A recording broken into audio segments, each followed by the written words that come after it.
Hey, what's up, everybody? Andrew Zimmern, AZ Cooks Instagram Live edition, brought to you, and yes, I am addicted to Instagram Live, brought to you by the good folks at Shun Cutlery and my friends at Florida Caña, the world's most sustainable rum from Nicaragua.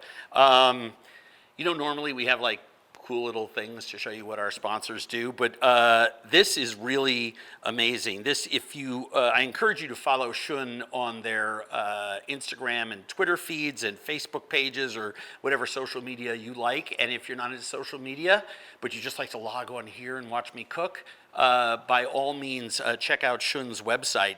But this is their new knife that's coming out, and it's kind of a really slick new innovation. This is not demasking, but this little moon here, or piece of a moon, this cutout of a moon shape that is put onto the knife itself, this patterning, is actually there for a reason. I love their stunning new blue handles and the new architecture of the front and the back of the knife, but they actually have they've done a treatment to the steel so that you actually cut smoother through the part of the knife that's in the greatest amount of contact with the food, which is unreal to me. So I got this from our good friends there, and I've been cooking with it at home for a while. We are coming to you live from my house. We're shooting a TV, our production company, Intuitive Content, hello fellows and ladies, is out there at our studio taking over. They took our Instagram Live space. Abby and Emily are crushed, but we are, more important than our feelings is our desire to be of service. Am I right? Yeah. Yeah, absolutely. I'm right.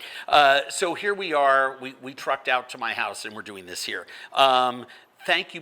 People always ask, so I just want to fill those in who are curious. Before, we're making duck confit hash, by the way, which is something, well, we'll talk about how universal it is. But this is my kitchen in my home. Yes, it's a Gaggenau suite, and we have Gaggenau ovens and another Gaggenau oven there. And the cabinetry is all done by Pustelli, the world's most sustainable cabinet company. I encourage you to check them out. They don't sponsor me. I have no business relationship with them, but their stuff is absolutely fantastic. Just the finest in the land. So just a little shameless plug for my friends there who really deserve some kudos.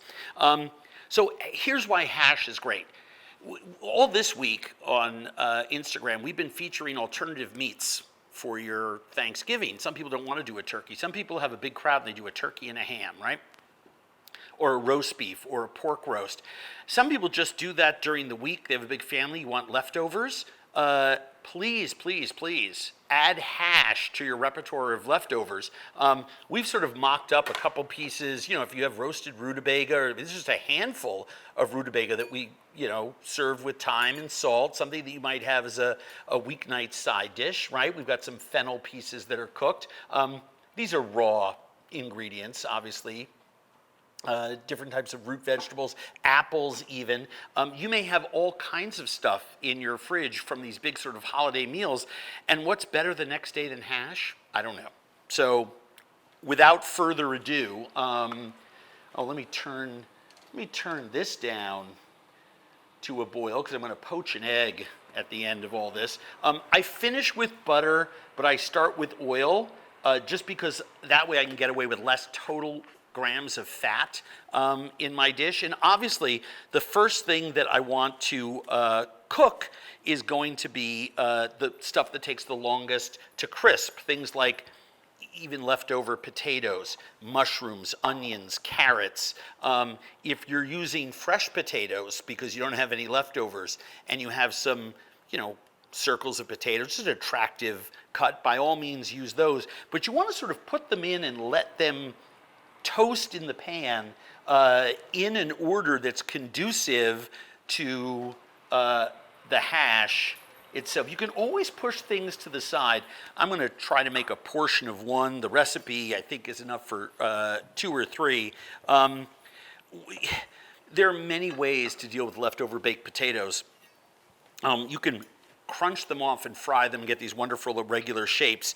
But for hash, I just like to go into squares of some type. I'll cut the end off there and just cut some sort of large dice that gets nice and brown and holds together in my pan, right? You can't have a hash without potatoes. And so I'm going to put those in there as well. You know, in the old days, hash was a way to stretch just a little bit of protein, and it was mostly potato. I like to do, you know, potato and onion and have more of a variety of things. But if all you have is carrots, potatoes, and meat, that makes a really delicious hash, right?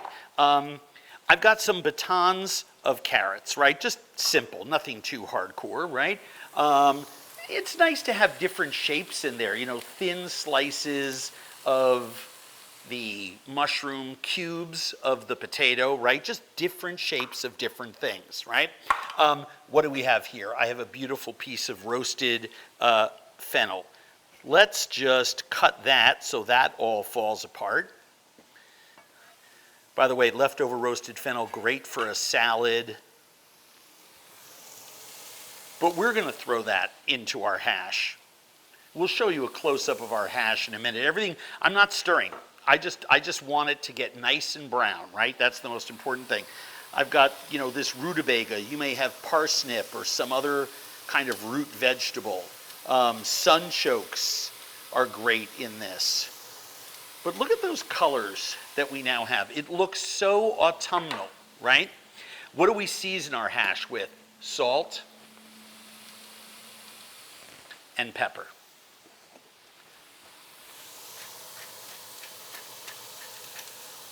But I have two spices in my spice line that I created with Badia. One is the French Kiss, which is tarragon, shallot, and citrus based. And the other one is the Mediterranean Magic, which is mint and chili and orange. It also has freeze-dried. If you come in here, you can see it's got freeze-dried pieces of shallot in there. That's because it's a better quality, right? I don't want fake onion flavor. I want real freeze-dried shallot. So just, you know, a half teaspoon in there. I mean, dried herb seasonings like this in a hash can be strong. You want to taste all those vegetables, but I love using my Badia seasonings with this. I'm going to chop up a little bit of parsley because I want to finish the dish with it in two ways with that parsley, and we'll just sort of leave that on the board. But while I'm doing that, I want to talk about confit. Confit is a process by which you take meat, rub it with salt, garlic, herbs, sugar. You make a curing mixture, right? And you take that curing mixture.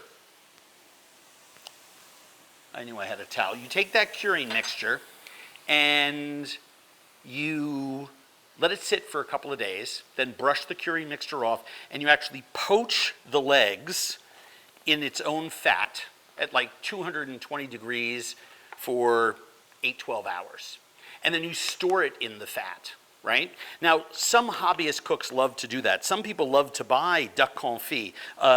We have several local butcher stores here in Minneapolis that make confit all the time. They make confit of pork, of chicken. We have a recipe on our website for pheasant confit that I crisp and put in tacos.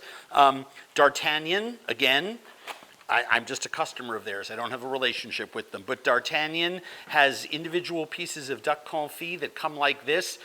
I throw them in the freezer. I always have a couple D'Artagnan legs around because it's a really easy, convenient protein.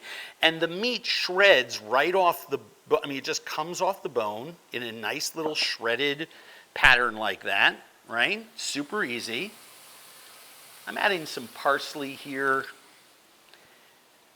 And I'm going to add a little bit of butter. Like a teaspoon rather. And then I want you to come around and we're going to see, because remember, I haven't moved anything, right? So what's the most important part of hash for so many people? Crispiness, right? So how are we doing on the crispy stuff. We're just going to give this a toss so that everything is reheated. And then we're going to flatten this out again. Now we've got that butter in there, right? And you can see, look at this mushroom, right? That's nice and roasty toasty, right? And our potatoes, let's take a piece of potato and see whether we got any roasty toastiness on that. Nope. So that's probably just, oh no, there's a piece that's nice and, oh, there's a piece of potato that got a nice little crisp edge. We need more, right? So we'll put that down. We've got the browning, the thermal momentum in the pan. Let's flatten this out. Make sure nothing's sitting on top of each other, right? So we have nice layering in there. Turn up the heat and let's get some crisping going on. And how am I going to warm up my duck confit, which by the way is going to crisp up really fast because there's a lot of intramuscular fat in there. We're just going to put that on top and let that warm through, and some of that fat's going to drip down and help those vegetables to get roasty, toasty, and caramelized. And we're going to let that sort of sit there for a second. I'm guessing we're probably 3-4 minutes away from being able to serve this. So, if that's the case, let's get rid of this potato. Maybe it's time to cook our poached egg. This is a beautiful farm fresh egg. Fresh egg. Thank you, Steve. One of our editors at the office actually has a whole bunch of chickens, and this is from one of his chickens, so I'm really excited about it. A nice firm break. Push it apart. Don't try to be fancy with, I mean, this is a real farm fresh egg. Like, this came out of, a chicken this morning. So it's got a gorgeous yolk. It's going to poach up beautifully. But I don't want to dick around with, doing one of those fancy. I don't want to damage my egg yolk. And a precious gift from a friend, like a farm fresh egg, is so important. I can smell that this is starting to get very, very crispy. Take a look. There is a piece of the rutabaga. Once the pan gets crispy, that stuff starts crisping fairly fast, right? So, we don't want to burn. Oh, look at this. Come on around, because we'll poach our egg and all the rest of that stuff. But look at the potato, that edge of the potato now. And the butter has been absorbed in everything. Do you need to put something green in here? I mean, if you have peas, sure. If you're using Brussels sprouts, cut them up and use the leaves and just put them in there at the last minute. But hash is hash. I mean, look at the browning on those pieces of rutabaga right there, and potato. This is just autumnal cooking at its finest. I have a But question. what?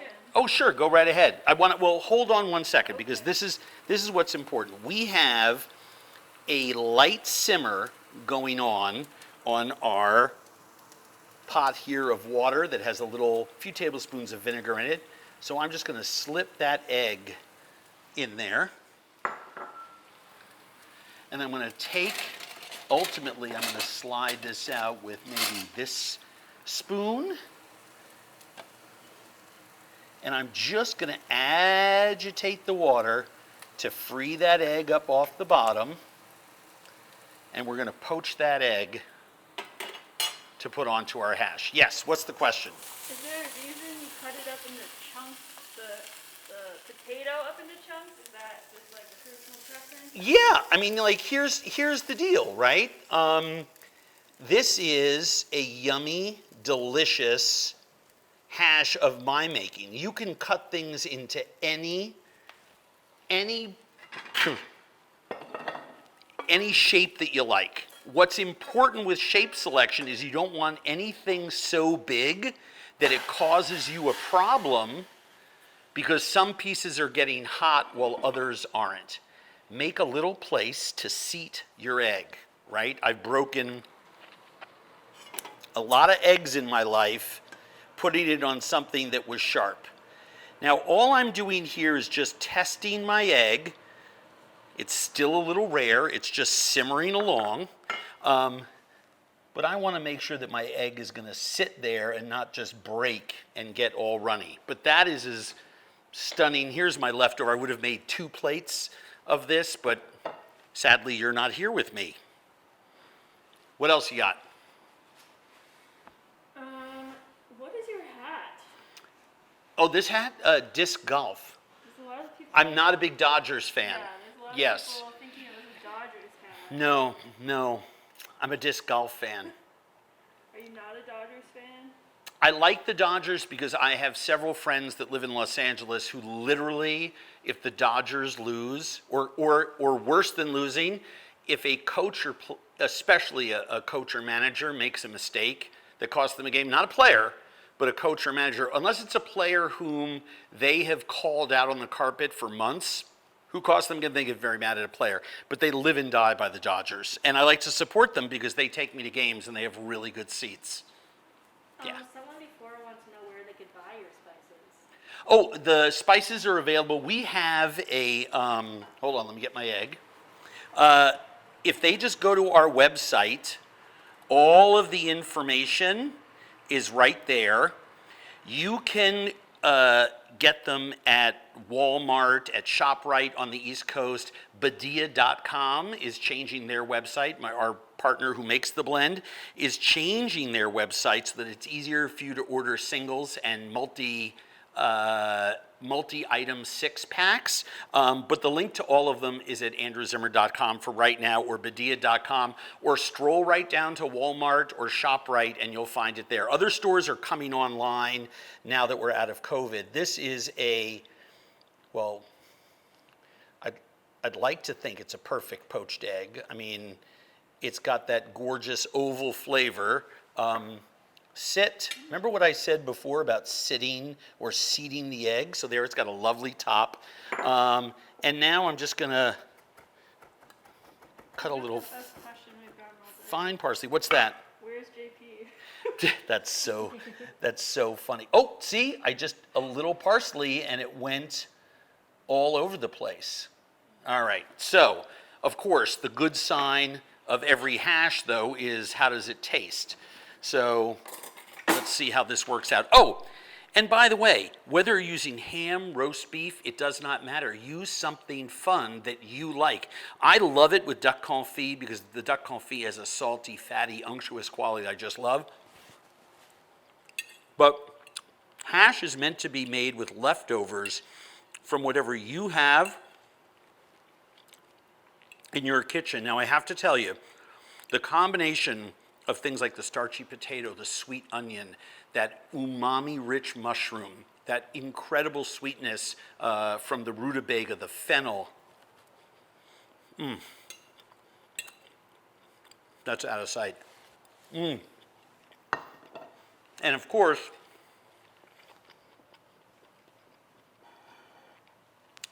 everyone wants to make sure that the yolk is still runny.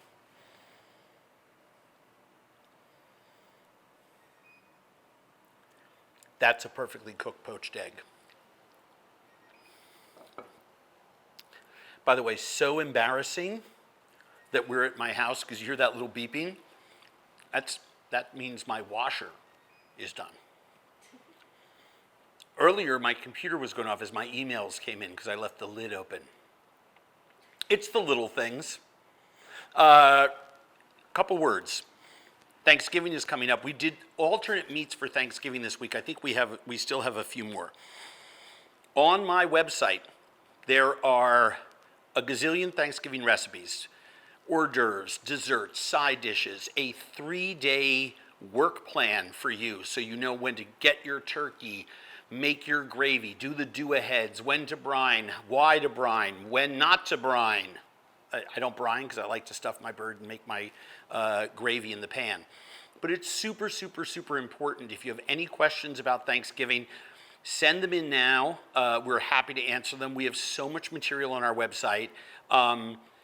starting this weekend and starting Monday big time, we're going to put out our Thanksgiving list. Are we going to, Abby, we should put the Thanksgiving primer up on like Friday night, so people have it for weekend shopping. We'll put a link to our 7 or 8 page, here's how to get everything ready for Thanksgiving thing. But go to andrewzimmern.com and just put in Thanksgiving, and you will be overloaded with fantastic information, all the incredible dishes and things like that.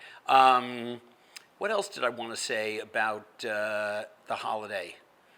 Oh, next week, because it's Thanksgiving night, and I will be away. We are going to have a special edition of Instagram Live featuring my favorite Thanksgiving leftover dish. And no, it's not a sandwich, even though I eat Thanksgiving midday, 3 o'clock. And then at 9 o'clock, 10 o'clock, I can have my Thanksgiving sandwich. And then the next day, I do my leftovers and make my broth with the carcass and all that other kind of stuff. So tune in, because you're going to watch that next week. Did I leave anything unaddressed? No. How fabulous you two are. Aw. Thank you. Yep, can never say that enough. Thanks to everybody. Obviously, JP is back at home base, making sure that everything at the test kitchen is going well. And it's Abby and Emily and Matt, who is new, who's helping us with culinary stuff. Matt did a great job today, don't you think? Yeah, totally. Yeah, Matt's Matt. nice. Matt is nice. He's a nice man. He's talented. He's got good knife skills. He's organized. We like him. No, we like him. Yeah, we like him. Well, when you have someone new, you never know. That's true. But I think he worked out. He got an A. Matt got an A. You got an A today, Matt. Yay! Matt's super, super happy. Anyway, make hash. Be kind to one another. See you next week.